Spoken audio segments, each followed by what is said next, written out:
अस्सलाम वालेकुम। जनाब, मेरा नाम खुरम शहजाद है और मैं रेसी कैम्प में सेल्स मैनेजर के तौर पे काम करता हूँ। और आज मेरा टॉपिक है tackling rising dampness and leakages. ये बहुत इम्पॉर्टेंट मैटर है जो कि हमें फेस करना पड़ रहा होता है अपने रोज़मर्रा की रूटीन के अंदर, घरों के अंदर, कमर्शियल प्रोजेक्ट्स के अंदर, या इसके अलावा आप बड़े प्रोजेक्ट्स की बात करें उसके अंदर भी। हम इसका एक ओवरव्यू कर लेते हैं कि क्या क्या वजूहात हैं, किस तरीके से हम इसको चीज़ों को सही कर सकते हैं अपनी ना। अभी हमें डैम्पनेस की कुछ रीज़न्स डिस्कस कर लेते हैं, क्या क्या वजूहात होती हैं। ठीक है, डीपीसी होती है हमारी damp proof course. Absence of failure allow DPC moisture from the ground rise through capillary action in the building. हमारा जो डीपीसी लेवल होता है वहाँ पे कोई फेलियर अगर आ जाता है तो वहाँ से भी डैम्पनेस रेज होती है। सबसे मेन पॉइंट हमारा ये होता है। डैमेज और bridge DPC, cracks into DPC, यानी अगर आपके डीपीसी के अंदर क्रैक्स आ जाएं वहाँ से भी आपकी डैम्पनेस राइज होती है। और सर डैम्प प्रूफ कोर्स यानी जो हमारा लीन कंक्रीट डल रही होती है उसके ऊपर जो हम लेयर डालते हैं वो डीपीसी कहलाती है बेसिकली ना। Poor drainage around the building, यानी आपने बिल्डिंग के फाउंडेशन के इर्द गिर्द जो ड्रेनेज मौजूद है उसकी अगर ड्रेनेज प्रॉपर नहीं हुई हुई तो जो पानी होता है गंदा वो साइडों में आ जाता है, जिसकी वजह से आपका डैम्पनेस नीचे आपका बेसमेंट से ऊपर आने लगती है, राइजिंग डैम्पनेस ना। इसके अलावा हाई ग्राउंड वाटर टेबल, आपका घर किसी ऐसी जगह के ऊपर है जहाँ पे वाटर टेबल काफ़ी ऊपर है और ग्राउंड वाटर जो है आपका आता है तो वो भी आपका डैम्पनेस का कॉज करता है। सी साइड है, फिर हमारे शहर के भी मुख्तलिफ एरिया जहाँ पे वाटर टेबल ऊपर है ना। पोरस बिल्डिंग मटेरियल, हमारा जो बिल्डिंग कंस्ट्रक्शन हुई है उसके अंदर जो मटेरियल यूज़ हुआ है, प्लास्टर यूज़ हुआ है या ब्रिक्स यूज़ हुई हैं, वो बहुत ज़्यादा पोरस हैं। पोरस होने की वजह से वो पानी को अपने अंदर लेती हैं और उसको बाहर की तरफ फेंकती हैं, जिसकी वजह से डैम्पनेस आ रही होती है। सॉल्ट कंटेमिनेशन, ग्राउंड वाटर के अंदर के अंदर हमारे सॉल्ट मौजूद हैं जो कि बाय द टाइम पानी के साथ रिएक्ट करके आपकी वॉल्स के अंदर ट्रैवल करते हैं।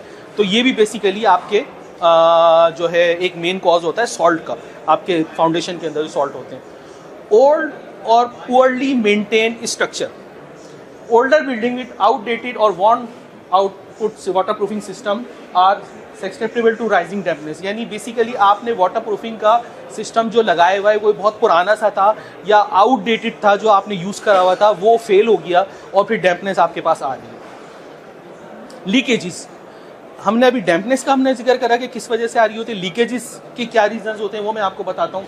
Defective roofing, cracks, missing tile, poorly stone roofing allow rain water सीप, जहाँ पर भी क्रैक्स होते हैं पानी बारिश का उधर से आता है, जहाँ पर भी आपके मिसिंग टाइल्स होते हैं वहाँ से पानी, जहाँ से टाइल निकल रहे होते हैं पानी आता है, तो ये एक मेन कॉज होता है इसका रूफिंग के हवाले से डिफेक्टिव का।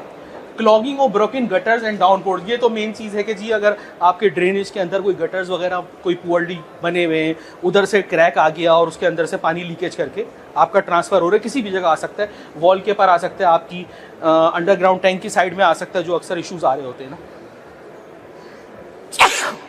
Sorry, faulty plumbing main reason है कि leaks from damage pipe joints fixers can cause localise damage.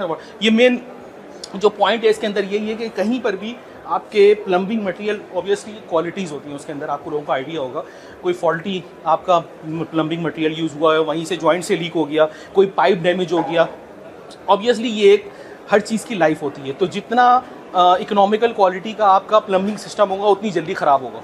ठीक है, तो ये भी एक प्रॉपरली मसला होता है जिसकी वजह से लीकेजेस आ रही होती है। Improperly seal Windows and doors, जो घरों के अंदर सर जो खिड़कियां या दरवाजे होते हैं उसको सील प्रॉपर्ली नहीं किया गया होता तो बाहर से जो बारिश का पानी है वो घर के अंदर आने का चांस हो जाता है। ये हमारा लीकेजेस का पहला है। लीकेजेस में सेकंड जो है ये बड़ा इंपॉर्टेंट टॉपिक है। इसके अंदर जो बालकोनीज होती हैं, किचन्स होते हैं, बाथरूम्स होते हैं, इसके अंदर अगर वाटर प्रूफिंग अच्छी नहीं हुई हुई तो उसकी वजह से भी लीकेजेस होती हैं, वाटर प्रूफिंग अगर अच्छी नहीं हुई हुई। इसके अलावा वॉल्स की क्रैक्स, फाउंडेशन में structure cracks as a entry point of rain water, किसी आपके स्ट्रक्चर के अंदर क्रैक आ गया due to any reason, by the time being passage of time, तो वो भी आपका लीकेजेस का कॉज करता है, जो हम डिस्कस कर रहे हैं ना। Condensation, poor ventilation leads to condensation which can accumulate, mimic and effect of leakages. यानी आपकी बिल्डिंग के अंदर वेंटिलेशन प्रॉपर नहीं है, ठीक है, तो कंडेंसेशन की वजह से भी आपको प्रॉब्लम होती है कि बाहर से पानी अंदर आ सकता है, क्योंकि उसको वेंटिलेशन नहीं मिल रही है, तो अंदर इतना इस तरह का कंडेंसेशन डेवलप हो गया है कि क्रैक्स आ जाते हैं बिल्डिंग के अंदर ना। इम्प्रॉपर स्लोपिंग, स्लोप आपकी छत के ऊपर स्लोप्स होते हैं, वो स्लोप प्रॉपर नहीं है, तो पानी जमा हुआ होता है, मुख्तलिफ पॉन्ड्स बन जाते हैं, वहीं से पानी नीचे आ रहा होता है और लीकेजेस कॉज कर रहा होता है ना।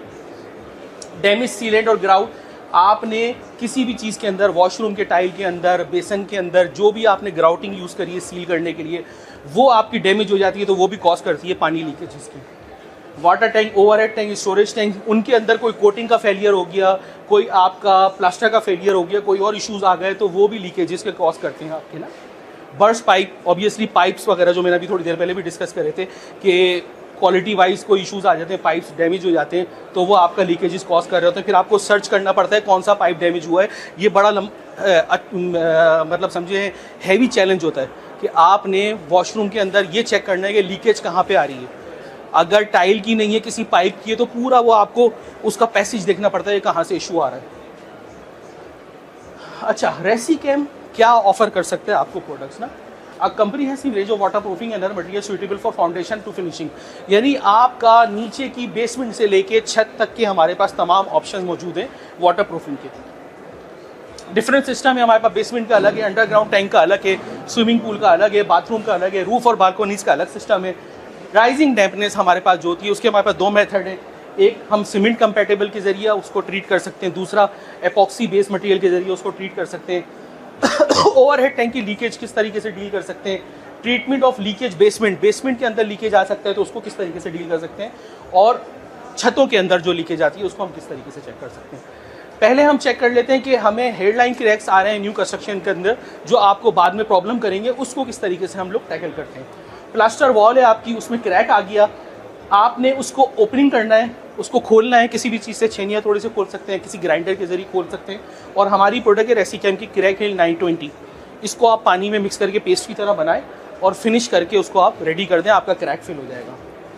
हेडलाइन क्रैक आपके ओल्ड स्ट्रक्चर में पड़ जाए, अगर पुराने में पड़ते हैं तो हमारे पास एक दूसरी प्रोडक्ट है 2 कंपोनेंट, उसमें वही तरीकेकार एग्जिस्टिंग वॉल होगी, क्रैक को खोलेंगे और उसके बाद क्रैक हिल 922 के, ये 2 कंपोनेंट प्रोडक्ट है, इसके साथ लिक्विड होगा और पाउडर होगा, दोनों को मिक्स करके लगाएंगे, तो ये आपका पुराना जो स्ट्रक्चर है उसके क्रैक को फिल कर देंगे इस तरीके से ना। इंडस्ट्रियल और सीमेंटिशियस फ्लोर, हमारे पास फ्लोर के अंदर इशू आता है, उसके लिए हमें स्ट्रेंथ की ज़रूरत होती है कि ऐसा क्रैक फिलर यूज़ करें जिसके अंदर ज़्यादा से ज़्यादा स्ट्रेंथ हो। उसका तरीक़ेकार भी ये है कि कंक्रीट का फिलर होगा, क्रैक आया होगा, उस क्रैक को ओपन करेंगे। ओपन करने के डिफरेंट मेथड होते हैं, या तो आप मैकेनिकल टूल से भी ओपन कर सकते हैं, आप उसके अलावा जो है ग्राइंडर से भी ओपन कर सकते हैं। फिर हमारी प्रोडक्ट है एपॉक्सी बेस्ड क्रैक फिलर है, जो कि हाई स्ट्रेंथ क्रैक फिलर कहलाता है रेसिकेम का ना। उसको आप पेस्ट की फॉर्म में बना के उसके अंदर फिल करें, उसको लेवल कर दें और आप उसको टाइम दें, थोड़े दिनों बाद वो आपको सेट हो जाता है। एपॉक्सी को थोड़ा सा टाइम लगता है सेट होने में, बाकी क्रैक फिलर जल्दी सेट हो जाती है। कंडक्ट जो होती हैं आपकी, जो गुजर रही होती है ब्लॉक मशीनरी के अंदर, open block machinery, conduct pipe को खोलना पड़ रहा है, मेटल मैश लगाते हैं उसके ऊपर, और क्रैक हील 910 हमारी प्रोडक्ट है। तो जितने भी आपके कंडक्ट्स और पाइप्स गुजर रहे होते हैं उसको हम उसके ज़रिए फिल करके फिर उसके ऊपर बेस प्लास्टर कर देते हैं, तो आपका वो क्रैक फिलिंग वगैरह हो जाती है उसकी भी ना। रेनोवेशन के अंदर भी यही तरीक़ेकार है, लेकिन उसके अंदर रेनोवेशन के अंदर हम 2 कंपोनेंट प्रोडक्ट यूज़ कर रहे होते हैं क्रैक फिलिंग के लिए। पहले हम ओपन करते हैं उस कंडक्ट को जहाँ पे पाइप गुजर रहा है, जहाँ पे कोई दूसरी कोई चीज़ गुजर रही है, इलेक्ट्रिकल कोई पॉइंट गुजर रहा है, उसको कट करते हैं। फिर कंडक्ट पाइप के बाद मेटल मैश लगाना ज़रूरी होती है, क्योंकि बॉन्डिंग की ज़रूरत होती है उसको, क्रैक फिलर को ना, कि उसको कोई ग्रिप कर सके चीज़ ना। तो हमारा प्रोडक्ट है 910-2 के, पिछले वाले में हमने यूज़ करा था न्यू के अंदर 910, जो ओल्ड के अंदर है हम करेंगे 910-2 के। 2 कंपोनेंट प्रोडक्ट होती है, दोनों को मिक्स करके लगाते हैं और फिनिश करने के बाद उस वॉल को प्लास्टर कर देते हैं, तो आपका फिर ये इससे जान छूट जाती है। वाटर प्रूफिंग सिस्टम होते हैं रूफ और बालकनी के, इसकी स्लैब जो होती है वो हम फिल करवाते हैं, पोरिंग करवाते हैं। हमारा एडमिक्सचर होता है मैक्स फ्लो इंटेग्रा 3 के नाम से, ये हमारा top of the line water proofing admixture है, जो कि पाउडर फॉर्म में होता है। उसके बाद इसके ऊपर वाटर गार्ड 491 की कोटिंग लगती है। ए पे ये वाला हो गया जिसके अंदर हमने एडमिक्सचर डाला हुआ है, बी के अंदर हमने वाटर प्रूफिंग की कोटिंग लगवा दिया वाटर गार्ड 491। फिर इसके अलावा यूटिलिटी पाइप वगैरह उसके पास जोड़ते हैं, पैच 365 के जरिए हम उसको वाटर गार्ड 491 और उसके साथ जो है उसको रिपेयरिंग वगैरह कर देते हैं, जो भी हमने रिपेयरिंग करनी होती है। फ्लोर स्क्रीड करते हैं, फ्लोर स्क्रीड के अंदर हमारी 2 प्रोडक्ट मिक्स होती है, SBR और सिलमिक्स, ठीक है। और उसके बाद जो है हम उसके शैम्फर्स बनाते हैं, यानी गोले बनाते हैं। ये हम बात कर रहे हैं बालकोनीज या रूफ की, चारों तरफ हम 90 डिग्री एंगल ख़त्म करके उसके गोले बना लेते हैं ना, और फाइनल फ्लोर फिनिश करने के बाद ड्रेनेज वगैरह बना लेते हैं उसके ना। तो इस तरीके से आप जो है रूफ और बालकोनीज का water proofing system layer by layer इसके अंदर कर सकते हैं ना। बाथरूम फ्लोर्स के अंदर भी यही सारे स्टेप फॉलो होंगे जो मैंने इस पिछले वाले में बताया कि पहले आप जो हमारा एडमिक्सचर है वो यूज़ करेंगे, फिर वाटर प्रूफिंग की कोटिंग करेंगे, स्क्रीड के अंदर 2-3 चीज़ें मिक्स होंगी, फिर उसके बाद जब टाइल बॉन्ड हम लगाएंगे तो वो टाइल बॉन्ड यूज़ करने के बाद आप उसको रेडी कर सकते हैं। और ग्राउटिंग के लिए दीवार के अंदर जो पाइपिंग गुजर रही होती है उसको सील करते हैं ना, सील करने के बाद हम उसको प्लास्टर करते हैं। उसके बाद हमारी सीमेंटिशियस कोटिंग होती है 291 वाटर गार्ड 491, ये हम पूरे सरफेस के ऊपर लगा देते हैं वाटर प्रूफिंग के लिए, और उसके बाद टाइल बॉन्ड यूज़ करके टाइल लगा के बाद सील, वही वाला स्टेप फॉलो करते हैं। तो जितने भी हमारे पाइप्स वगैरह गुजर रहे हैं उसको फिल करने के लिए भी हमारे पास प्रोडक्ट मौजूद है। जो बाउंड्री वॉल होती है रेजिडेंशियल प्रोजेक्ट की, उसको किस तरीके से हम वाटर प्रूफ कर सकते हैं।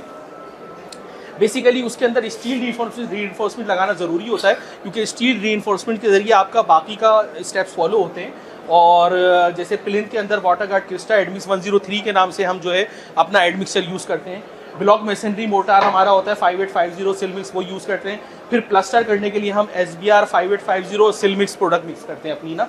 और आखिर में पेंट गार्ड 10000C के ज़रिए उस सरफेस को, ये जो स्टेप्स दिए हुए ABCDEF, ये सारे स्टेप फॉलो करने होते हैं बाउंड्री वॉल के लिए। हम ये मतलब समझिए आपका जो भी सिस्टम है वो सबसे ज़्यादा इफेक्टिव वे में किस तरीके से परफॉर्म हो सकता है, ये सारे स्टेप्स हमने इसीलिए इसमें मेंशन करे हुए ना। अच्छा, डैम्पनेस के लिए हमें मुख्तलिफ हमारे पास सिस्टम है, 2 सिस्टम है हमारे पास रेसिकेम के पास। एक डैम सील होता है प्रोडक्ट, एपॉक्सी कोटिंग, रिमूवर और पेंट, यानी पुराना पेंट जो है ए स्टेप में आप देखें हम दीवार के ऊपर से पुराना पेंट हटाते हैं, जहाँ जहाँ पे डैम्पनेस आ रही होती है, सीपेज आ रही होती है। उसके बाद स्टेप 2 में हम डैम सील हमारी प्रोडक्ट है जो कि एपॉक्सी बेस 3 कंपोनेंट प्रोडक्ट है, तीनों को मिक्स करके बाय रोलर के ज़रिए लगाते हैं, और आखिर में हम उसको पेंट या कोई भी चीज़ उसके ऊपर कर सकते हैं। ये हमारा एक बैरियर क्रिएट करता है जो कि आपकी डैम्पनेस को एक मैक्सिमम हद तक रोकता है, ठीक है। इसका एक कोई टाइम पीरियड डिसाइड नहीं है कि कितने अरसे तक रोकता है, लेकिन एक आपको एक अच्छे अरसे के लिए प्रोटेक्ट करते हैं उसके लिए ना। इसके अलावा ये हमारा दूसरा सिस्टम है जो कि सीमेंटिशियस सिस्टम है, जो कि डैम्पनेस को रोकता है। ये ज़्यादा ड्यूरेबल है, ज़्यादा लॉन्ग रन में परफॉर्म करता है। इसके अंदर हमने जो है जो भी इफेक्टेड वॉल है उसको तकरीबन आधा फीट ऊपर तक जो है ना प्लास्टर को निकालना होता है, प्लास्टर रिमूव करना होता है। उसके बाद ब्लॉक मेसनरी जब आपकी बैक साइड पे आ जाती है, उसके ऊपर हमने वाटर गार्ड 491 के नाम से हमारी कोटिंग है वो लगाते हैं हम, वाटर गार्ड 491। और उसके बाद प्लास्टर हम करते हैं सिलमिक्स और SBR के ज़रिए हम अपना प्लास्टर करते हैं। उसके बाद पेंट गार्ड 10000 दी, और फाइनल वॉल आपकी ये फिनिश हो जाती है ना, ठीक है। और इसके अलावा भी अगर आपके पास कोई सवालात हैं, कोई इश्यूज़ हैं, तो आप डिस्कस कर सकते हैं, क्योंकि हमारे पास बहुत सारी चीज़ें हैं वाटर प्रूफिंग के हवाले से। नंबर ऑफ़ सिस्टम है, नंबर ऑफ़ केस स्टडीज़ हैं, तो आप हमारी वेबसाइट भी चेक कर सकते हैं। वेबसाइट पे आप चेक कीजिएगा, इंशाल्लाह आपको कोई इश्यूज़ होते हैं, बाकी कोई क्वेश्चन वगैरह हो तो मुझे बताइए। Satisfied? Thank you very much.